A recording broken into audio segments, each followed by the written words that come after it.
Bonsoir à tous, c'est parti pour ce match numéro 3. Bonsoir Hélène. Bonsoir Bruno. Et donc on va faire le point très rapide. Alors Sarah Hood qui attaque cette première boule avec un 6. Alors oui, je vous disais, on va vite faire le point. Un match partout entre les deux équipes, c'est la troisième manche. Et il y a eu un changement de stratégie dans l'équipe Vegas. C'est Estelle Bain qui est en 5, donc elle jouera la frame 5 et la frame 10. Et l'équipe Sirius se retrouve sur la piste 4 et l'équipe Vega sur la piste 3. Effectivement, donc la piste 3 qui apparemment est un peu plus dure. On a vu ça sur les deux premiers matchs. On va voir si ça va se confirmer dans cette troisième manche. Et la Russe qui attaque. Boule à gauche. Elle s'en sort bien. Elle laisse seulement une quille.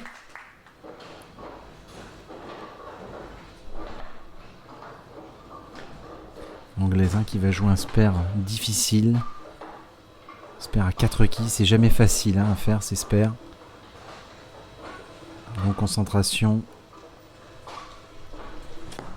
C'est parti. Elle a bien joué, elle a bien piqué la boule. J'ai cru qu'elle allait laisser la 10, mais bien joué pour l'anglaise. D'ailleurs, j'ai une petite anecdote, Hélène. On vient d'apprendre que la ligue professionnelle japonaise interdisait les poignets. Bien joué pour la Russe également. Et vous avez vu que la joueuse anglaise et l'américaine Amy a un poignet. Donc apparemment, sur le tour professionnel japonais, ça sera interdit à partir du 1er janvier. D'accord. Et là, pour Amy, ça semble compliqué de jouer sans poignet. Ouais. Et elle réalise un 9. Allez, la française Faustine levera cette frame numéro 2. Une boule pleine, elle laisse le baby split. Pas très facile à faire, le baby. Alors qu'Amivial a une seule quille, donc ça devrait être une formalité pour elle. Allez, c'est parti. Elle est un petit peu bloquée sur l'approche, mais spare, bien joué.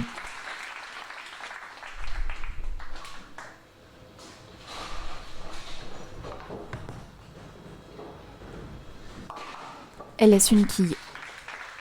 Dommage pour la française, 27-29. Et on retrouve Laura Piros pour la Roumanie. Elle est pour le moment sur 2 spares avec son équipe, donc elle est confortable puisqu'il y a une open de l'autre côté. Technique parfaite pour la Roumaine sur cette approche. Et encore un 9. Sofia,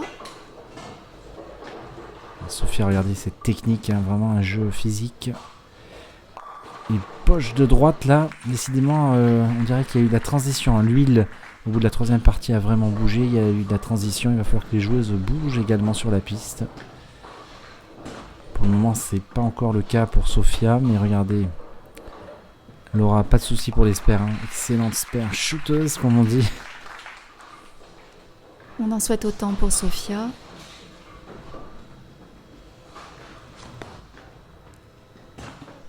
Oh là là, quelle erreur. Ouais, grosse open. Ça fait 2 trous pour l'équipe. Et je pense que Farhan Schneider n'en demandait pas autant pour jouer relax. Là, elles ont une belle avantage. Il y a déjà 12 quilles d'avance avec cette boule qui n'est pas comptée. Et un baby split encore. Il y a eu la transition, Hélène. On voit que les pistes sont un petit peu plus dures à jouer. C'est moins régulier. Il faut que les joueuses bougent sur la piste. Pour le moment, j'ai pas l'impression qu'elles bougent. Elles restent vraiment dans leur stratégie des 2 premières parties. C'est pour ça que pour le moment, je pense que ça paye pas.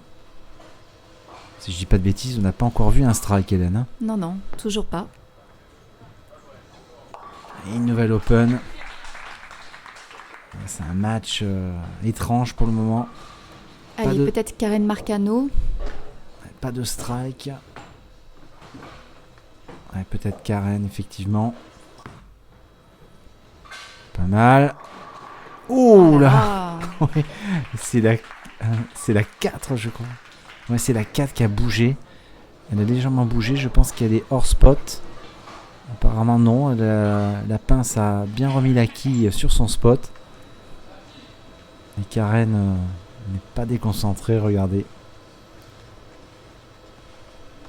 On devrait le faire, je pense. Impeccable. pas de souci. Donc 46-65. Avantage pour le Team Vega avec Estelle Bain qui a bougé, qui a pris la place de la capitaine d'équipe. Elle avait la main chaude, on l'a vu sur le match 2 et la fin du match 1. Elle a fait que des strikes à part une belle-mère. Il y a un trou sur sa première boule, mais elle est vraiment dans le match. Et 8. Et c'est au tour de Jacqueline Vitura. Alors elle est membre de l'équipe nationale depuis 2014 et à côté de ça, elle a été championne d'Europe jeune. 2017. Et elle laisse encore une quille. Elle est plus dans la poche non plus, Hélène Jacqueline.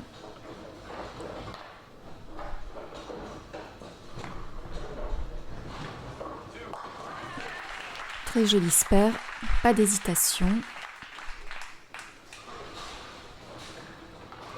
Beaucoup d'assurance pour cette jeune joueuse. Allez, l'Autrichienne qui va sûrement... Voilà, pas de soucis, spare également. Petit point sur les scores, 75-65. Avantage Team Vega.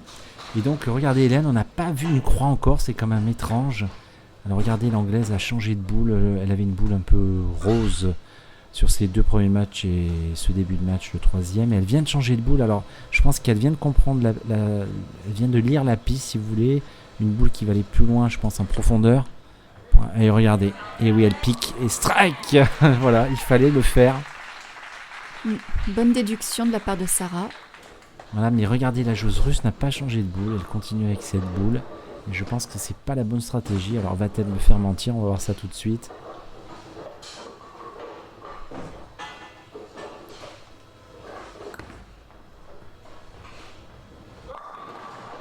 Ça aurait pu être un strike, elle était bien exécutée cette boule. Ouais, elle était pleine poche, dommage. Mais elle a bougé, sur la piste ça se voit. Et Amy Vial fait un peu le ménage sur le retour de boule. Il y a beaucoup de boules en équipe de 5. Attention aux doigts, faut faire attention de ne pas se faire mal. Et la joueuse russe va jouer le spare.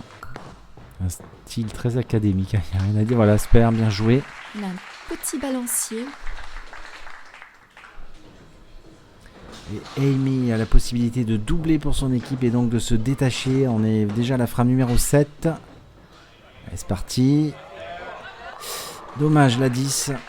Boule qui avait bien piqué, qui avait bien pris l'effet en fin de piste. Allez, Faustine. Très énergique. C'est pareil, toutes les quilles du côté droit restent collées. Ah oui, la 10 encore. Allez. Oh, regardez ce backup incroyable. Oui. Incroyable, elle a joué un sacré backup. Regardez, elle a fait peur à Farhan Schneider. Ouais. Elle en revient pas. Ouais, Farhan Schneider qui en revient pas. Oh, c'est incroyable de voir un backup pareil. Et là, un spare beaucoup plus traditionnel pour Faustine. Oui, mais ça marche très bien aussi. Allez, 115-103, le match est serré, c'est pas encore fait. On est à la frame 8, on arrive en fin de match. Là, attention, c'est le money time sur les 3 dernières frames. Il ne faut pas faire d'erreur, car là, tout est possible pour les 2 équipes.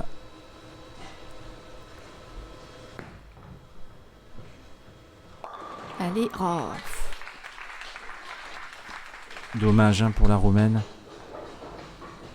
Et Sophia Ulsted sur cette frame 8 a la possibilité de striker. Oh, la boule part complètement à droite, elle laisse un split en plus. Ça fait pas les affaires de son équipe. Non, mais peut-être que ça va favoriser l'équipe Vega. Et regardez, elle part vraiment en avant, le corps vers l'avant. Ça, c'est pour l'équilibre, et spare facile. On l'a pas vu tailler un spare, cette joueuse roumaine, vraiment très précise. Et Sophia qui montre une concentration exemplaire, rien ne scille. Mais dommage, elle fait une open. Un mauvais moment là parce que à la frame numéro 8 c'est jamais bon. Et là, Katorski, hein, donc la joueuse américaine. Si elle arrive à réaliser un strike, elle permettrait, je pense, à son équipe de prendre le point. En tout cas, cette manche. Belle boule là. Un petit peu pleine. Mais là, elle est dans la meilleure stratégie. Sur sa ligne de jeu, elle a dû prendre quelques lattes à gauche au pied. La boule est plus stable dans cette zone. Allez, elle va jouer le spare, Hélène, avec sa boule en plastique.